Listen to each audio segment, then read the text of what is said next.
who's had recent injury. Harvey Saunders and Barney Stone come up to Eastleigh's bench. It's the visitors kicking us off. And first of all, Mikey, what do you make to those changes? Yeah, I think we know how strong the...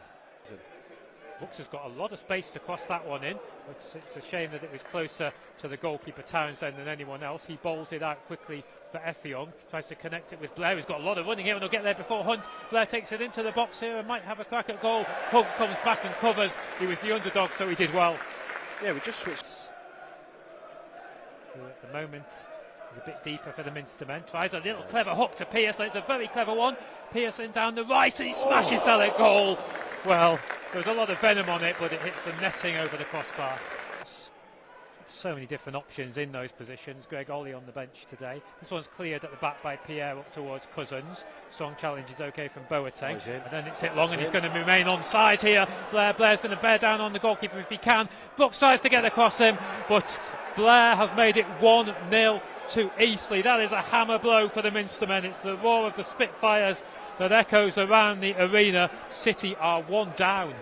Exactly what we were saying though about, locking up. I mean, I call it rest defence, but they've just not locked up, and then you could see it as soon as the ball fell.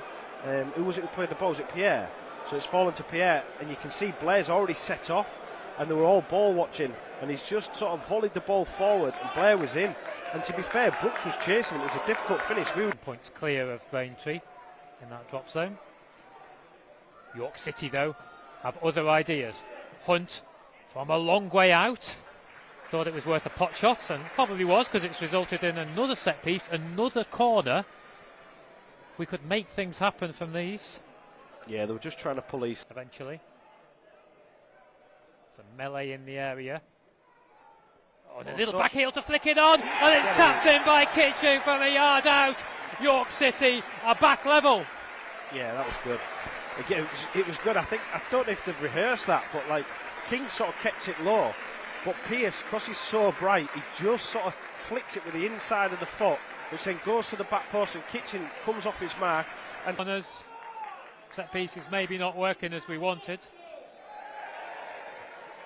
Kitching's name announced by one of the Junior Reds. It's Junior Reds takeover. 5 hours. So definitely a long Banks this time into the area. It must be for Ollie. Pearce slams it against the goalkeeper. The rebound's tapped towards Newby, and it's over the bar disappointingly. But an excellent opportunity when that opened up for Pearce. Yeah, but again, Banks, it's so hard to defend that. As soon as the ball comes into him, he's seeing the picture. To Johnson. It's just break off as Boateng tries to play that through there towards Fagan Walcott, who's wrestling with the Wickham. He's managed to keep it on, and Pearce then struck it. Referee signals for now have a York City corner from the far side. There is a packed penalty area, a lot of wrestling going on. Comes towards the far side of it. Header from Fagan Walcott must be scrambled, headed off the line, and it's given, it's crossed. It's Malachi Fagan Walcott who gets the plaudits.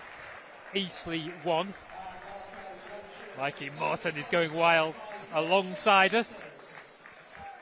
Now, Edie, you usually come here and watch the games, yeah? Yeah. And you come every game?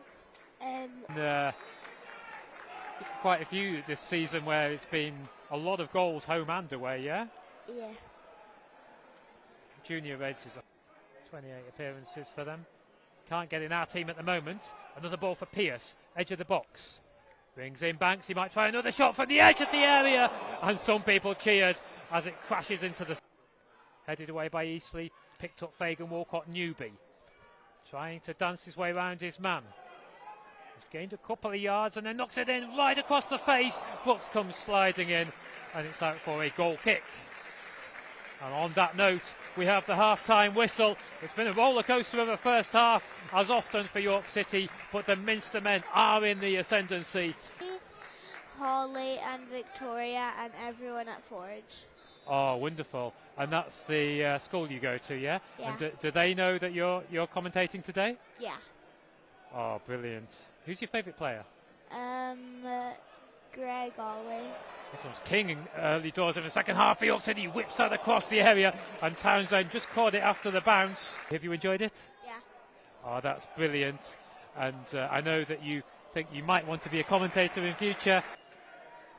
But no, it's since that goal, it's obviously been all York at the moment. There's not really been much going on in this second half either. As Banks with the header, far post, knocked in, Fagan Walcott again. We're glad to have him back. Malachi Fagan Walcott. Loads of people have asked me, I said 3-1 at the start of the game. Yeah, and I was just thinking, Michael, we just need that cushion, really. And there was a nervousness amongst the fans. Even though we were winning, I felt... Going to be twists and turns. There's probably at least another 1 or 2.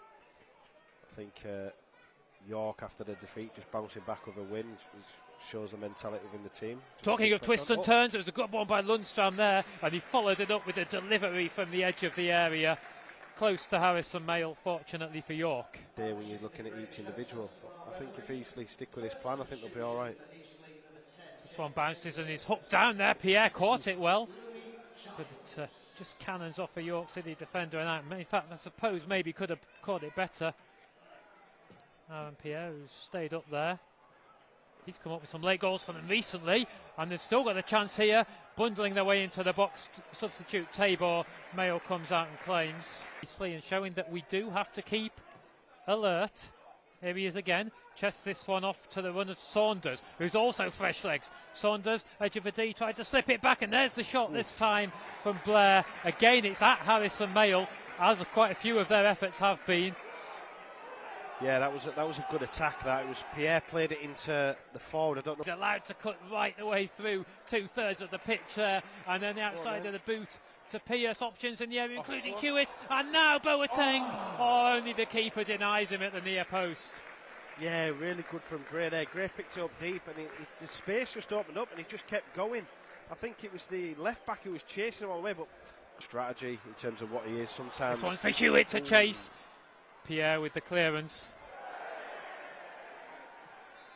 And although it's not fully away, the referee blows his whistle, and we are still playing football the Maynard way, game after game, match after match.